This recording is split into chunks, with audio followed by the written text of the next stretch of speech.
Hi, I'm Nick Wagner, President of Premise LED. Today we're going to introduce you to our new retrofit trim for recessed pot lights. This is our RT2-Series.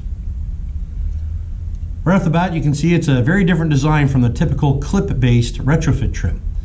This product has been designed to give you a much easier installation on site.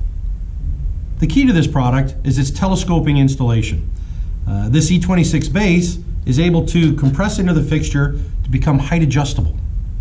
It really becomes a simple thing. Remove the trim and lamp in your existing pot light, extend the base to its full height, screw it into the existing socket in the can, and then push it up till it pulls tight to the ceiling.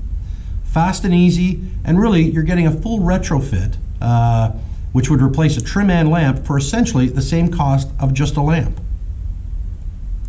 So there you have it, another exciting new product from Premise LED. Quick and easy pot light retrofits. If you'd like more information, give us a shout at Premise LED or contact your local rep. Thanks again for watching.